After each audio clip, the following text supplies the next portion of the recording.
lui qui était un petit peu moins bien qu'en début de saison, a Oberhof. Et regardez Martin Fourcade avec son dossard jaune de leader du classement général.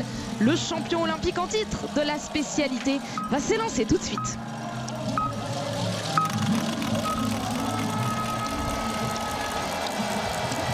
Et comme à Oberhof, Ruhpolding aussi est un public avisé. Il y a des Français en plus dans les tribunes, vous les voyez. Et Martin Fourcade est encouragé dans son départ. Ouais, vraiment un public de connaisseurs, exactement à l'image d'Oberhof. Et du coup, Martin, il est vraiment apprécié, hein, c'est un grand champion. Les fans allemands aiment les grands champions de biathlon. Et du coup, forcément, Martin en fait partie. Très vite pour son premier tir couché.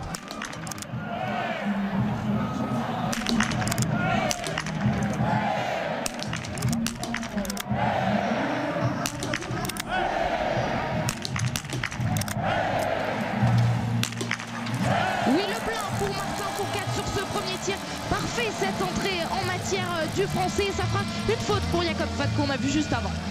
Alors on va suivre la sortie de Martin Fourcade qui est dans les temps d'Eric Lesser. Eric Lesser, il était malade pendant la semaine d'Oberhof. Il était un tout petit peu malade, hein. C'était pas vraiment la grosse maladie, mais il s'est senti un petit peu grippé juste avant que la semaine débute. Du coup il a choisi de ne pas courir. Il a pu se reposer, vraiment refaire un peu de jus. Et il est bien en forme là, Lesser sur une piste que lui aussi connaît bien. Alors il est plutôt résident du côté d'Oberhof, Eric Lesser, mais il vient quand même s'entraîner très souvent à Ruhpolding, donc pas de souci pour lui, cette piste il la connaît. En tout cas très bon début de course pour l'instant pour Martin. On va suivre avec attention le tir de Johannes qui va arriver quand même rapidement, 3 minutes derrière normalement. Ouais, Lucas Hofer qui était très rapide à Oberhof, là il est un petit peu moins vite quand même que Martin Fourcade, pardon. Simon ce sera un petit peu plus tard, et que Johannes. Mais également qu'Eric Lesser. On a vraiment trois athlètes là qui se détachent sur le début de cette course avec des temps de ski beaucoup plus rapides que les autres. Martin Fourcade, Eric Lesser et Johannes Beu qui se tiennent tous les trois en une seconde. Et justement, on le retrouve sur la piste, Martin Fourcade avec son dossard 23 et beaucoup d'envie dans l'attitude de Martin. Là, il est au sommet de l'une des plus grosses difficultés de cette piste. Une longue montée qu'il faut gérer. Ensuite, on redescend et il y a tout de suite une montée encore plus longue qui arrive derrière. Piste qu'il connaît très très bien, Martin, sur laquelle il a couru de très nombreuses fois. Mais ça n'a pas suffi. 3 balles, ça coûte cher et il le sait. Du coup, il est reparti un petit peu à reculons de ce pas de tir. Par contre, pour un Pfeiffer, il peut aller jouer le 19 sur 20. Il y a vraiment quelque chose à faire. Le tir de Martin Fourcade, lui qui avait réalisé le 18 sur 20 sur sa première individuelle de la saison.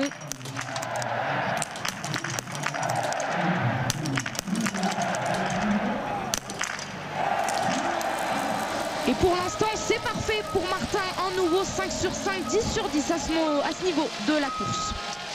Ah, c'est solide hein, ce que nous propose Martin. On voit qu'il prend vraiment le temps de faire bien les choses. Il va repartir avec Simon Détieux. Ils vont pouvoir skier ensemble, peut-être discuter un peu. Pour l'instant, Martin se met derrière Simon dans les skis. Mais ouais, il y a vraiment de la solidité. On voit qu'il regarde la cible encore après son tir. Il prend vraiment le temps d'accompagner. Ce que demandent les entraîneurs, c'est on accompagne avec le regard la balle dans la cible jusqu'à ce que la palette bascule pour éviter de créer un bouger trop tôt et que ça fasse légèrement décaler la balle au moment où elle sort du canon. En quelque sorte, pour l'instant la Bellund fait une course correcte avec une seule pénalité et Martin lui fait une très grosse course pour l'instant. Il a encore repris du temps sur Johannes Beu qui est ressorti après le deuxième tir à 14 secondes de Martin. Donc pour l'instant très très grosse course du français.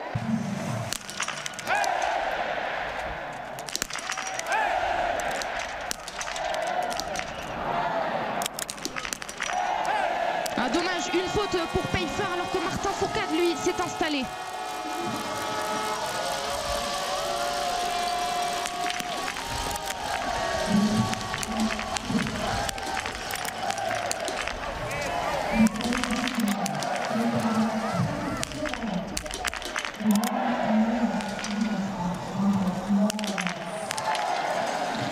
Oui, quelle solidité, c'est toujours aussi parfait pour Martin Fourcade, lui aussi signe le 15 sur 15.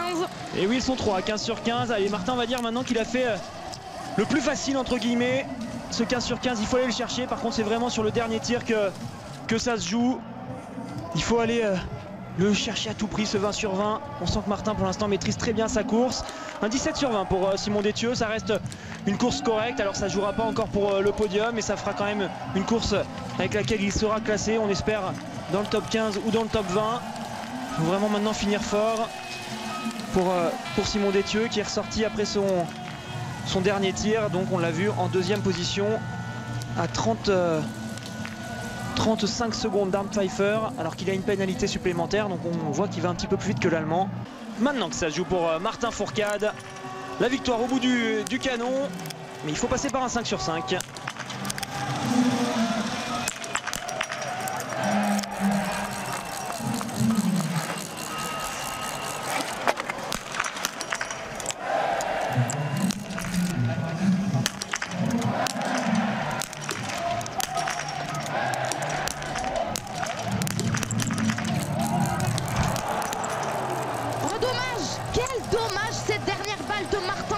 Lui qui était si près d'un 20 sur 20, le 19 sur 20. Attention, la victoire est peut-être en train de lui échapper à Martin. Attention.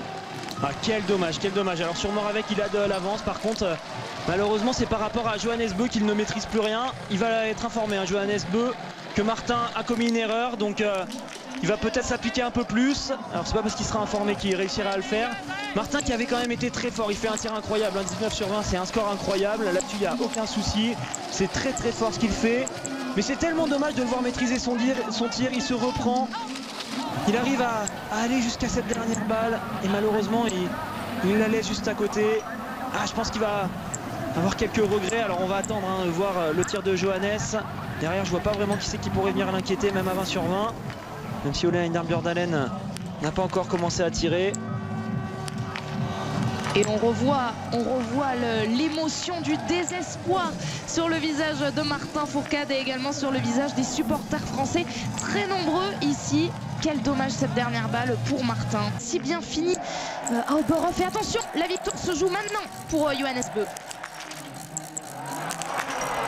Et une erreur aussi pour Johannes Beu, 19 sur 20 pour Martin Fourcade, 19 sur 20 pour le Norvégien. Alors on va regarder avec impatience à combien Johannes va ressortir par rapport à Moravec. Pour la victoire, ça me semble quand même gagné pour Martin sur cette course. Par contre, c'est Moravec qui pourrait venir se mettre entre les deux. Et oui, c'est le cas. On a Moravec qui pour l'instant est deuxième. Donc pour l'instant, pour le petit globe de la spécialité, c'est simple. Martin et Johannes Beu sont ex-aequo. On ne sait pas comment on les départage, ils font tous les deux 1 et 3 sur deux courses comme ça. Hier j'ai posé la question à certains entraîneurs, personne n'avait la réponse. Donc on verra ce que décide l'IBU. Moi je me suis dit que ce serait peut-être le plus jeune c'est Johannes Beu, donc ça marcherait peut-être comme ça, enfin on verra ça. Pour l'instant Johannes, il a exactement 19 secondes de retard sur Moravec. Ça va être compliqué pour le Norvégien d'aller chercher le Tchèque comme ça dans le dernier tour. Et je pense qu'on peut annoncer quand même une nouvelle victoire de Martin Fourcade. C'est tout simplement hallucinant s'il réussit à gagner encore une fois aujourd'hui. Alors il reste encore pas mal d'athlètes, mais au vu de la course réalisée par Martin, ça me paraît quand même bien. Mais quoi qu'il arrive, il va falloir qu'on attende jusqu'au bout, au moins pour ce petit globe, voir si un athlète vient s'intercaler entre Martin et Johannes. Alors Simon Eder, il est content à l'arrivée. Par contre, il n'a peut-être pas été informé de ceux qui arrivent derrière, car pour l'instant il ne sera pas sur le podium. Si Martin, Moravec et Johannes Beu ne faiblissent pas, il sera derrière. Et il y a également un autre Tchèque qui fait une course admirable, c'est Kmar, le jeune Tchèque qui est ressorti avec un 20 sur 20 à 1,04 de Martin en 4e position après son dernier tir. Il pourra s'en satisfaire. Et la déception pour celui qu'on avait coché au début de cette course, le 17 sur 20 pour Emil Svensson qui termine 8e provisoire alors qu'on retrouve Martin Fourcade sur cette piste. Il est très très fort aujourd'hui en ski, Martin, il skie bien. Alors il avait 29 secondes après le dernier tir d'avance sur Moravec, il en a maintenant 54. C'est assez impressionnant ce qu'est en train de faire Martin. On sent qu'il est revanchard, on sent qu'on est en train de retrouver notre grand Martin. Ça me donne le sourire clairement parce que là il fait vraiment la course seul en tête et ça n'a plus rien à voir en temps de ski par rapport à ce que faisait Johannes Beu sur le début de la saison. L'écart entre les deux c'est inversé. Alors que Moravec en termine. Alors Moravec il a peut-être craqué aussi dans ce dernier tour, donc ça permettrait à Johannes Beu de venir terminer devant lui et auquel cas de reprendre l'avantage sur Martin pour le petit globe de la spécialité de l'individuel. Mais pour l'instant à ce stade de la course, c'est lui qui va nous offrir le temps de référence, le Tchèque à 1 minute 22 d'Eder. Eder, vous le disiez, qui était si content mais qui va reculer. Alors on va suivre quand même le dernier tour de Johannes. Est-ce que Johannes, je sais pas, ça me paraît un petit peu bizarre cette course pour l'instant de Johannes qui est parti plutôt doucement, j'ai l'impression. Si on a gardé sous le pied, il va être capable de terminer très fort cette course. Donc il va falloir qu'on suive. Alors qu'on voit la belle arrivée de Martin. Martin Fourcade qui semble promis à une nouvelle victoire. Attention, c'est à mettre au conditionnel, mais il donne tout jusqu'au bout et il, pour l'instant, s'installe sur la plus haute marche de ce podium provisoire à plus d'1 minute d'avance du Tchèque. Il y a Martin qui est allé vraiment au bout de lui-même. Il s'est arraché comme jamais sur cette course. Finalement, cette dernière balle qui lui rate aura peut-être moins de conséquences que prévu. Mais il est là. Pour l'instant toujours en forme. Alors Johannes va terminer devant ou derrière Moravec. Ça va se jouer à quelques secondes près. Quelques secondes près et il va finir derrière Moravec. Pour l'instant il est troisième, Johannes Beu pardon, et il terminera troisième. Oui, il termine devant Simon Eder. Johannes Beu à 1 minute 06 de Martin Fourcade aujourd'hui. Coup de massue sur la tête pour Johannes Beu. On n'attendait pas ce rebondissement comme ça aussitôt dans cette saison. 59 secondes de retard en temps de ski par rapport à Martin Fourcade pour Johannes Beu. Ça va lui faire mal aux dents, je pense, et il va l'avoir en travers. Alors peut-être qu'il va expliquer ça par un mauvais choix de ski ou une mauvaise glisse, mais en tout cas il est loin derrière Martin aujourd'hui et c'est surprenant. Ouais, j'étais en train de me poser la question comment ça marche. Est-ce qu'il y a un départage, est-ce qu'on est départagé autant, est-ce que c'est égalité? Voilà, je trouve que sur le début de saison, ça serait un beau clin d'œil qu'on gagne le globe tous les deux, ce premier globe de l'hiver, parce que je crois qu'on a 5 victoires tous les deux aujourd'hui. J'ai été plus régulier que lui sur le podium, mais voilà, c'est vrai que c'est une vraie bataille. Et il y aura d'autres accessibles pour nous départager sur la fin de saison, mais ce globe, il est... Et j'espère aller chercher, je connais pas je connais pas le règlement au-delà du fait que c'est la première qui compte, le nombre de victoires, mais on a le même nombre de victoires, on a le même nombre de 3e place, donc voilà. De ce qu'on me dit dans l'oreillette, c'est partage du globe. Je ne sais pas comment ils vont le découper, mais c'est partage du globe.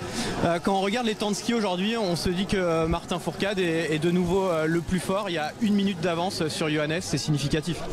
Ouais, après, il faut tempérer. C'est une course qui me convient bien, l'individuel. C'est une gestion qui est particulière, une course très longue. Ça correspond vraiment à mes qualités, comme le sprint correspond sans doute mieux aux qualités que Johannes.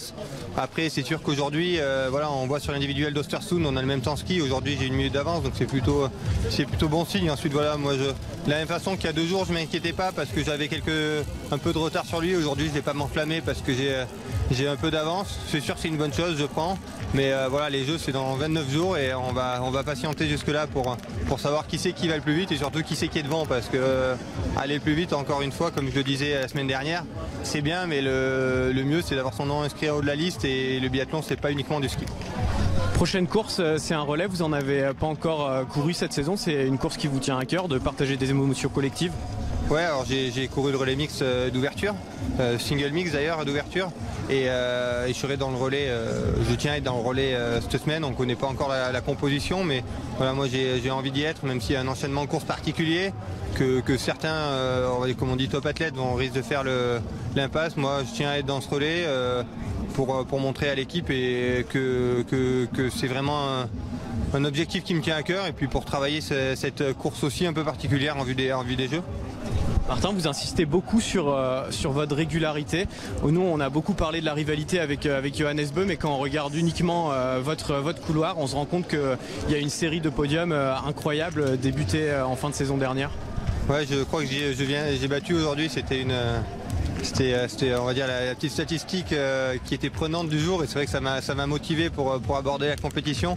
Le nombre de podiums consécutifs, j'avais fait 13 podiums déjà en 2013-2014.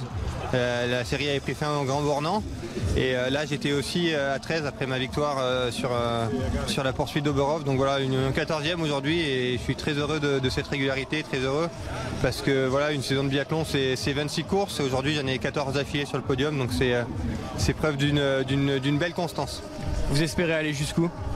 Ouais, 14, c'était déjà beau, mais voilà, je prendrai ce qui vient, j'essaierai d'en faire le maximum. Voilà, c'est une série que j'espère continuer. Et puis même si je la continue jusqu'à Antos, après les Jeux, ça compte pas au classement général de la Coupe du Monde, donc j'aurai pas la pression d'arrêter ma série sur les Jeux Olympiques. Et regardez Martin Fourcade, ça y est, il monte sur cette première marche du podium. Allez, le petit saut Martin, oui voilà, un nouveau petit saut pour Martin Fourcade qui nous en fait l'habitude désormais, le 4e d'affilée. Vous le disiez, Messaoud, la victoire sur la Master, sur le sprint, sur la poursuite et maintenant sur l'individuel.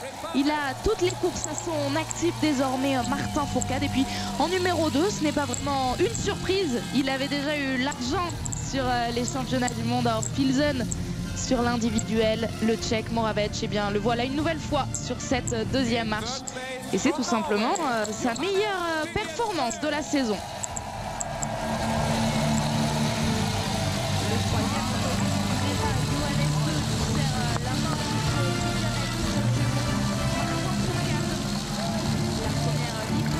Johannes Beu en ce début de saison, c'était l'individuel à Östersund justement dont nous avons beaucoup parlé dans cette course. Et bien voilà, une nouvelle fois Johannes sur le podium et 8 courses quand même que Johannes n'a pas quitté le podium.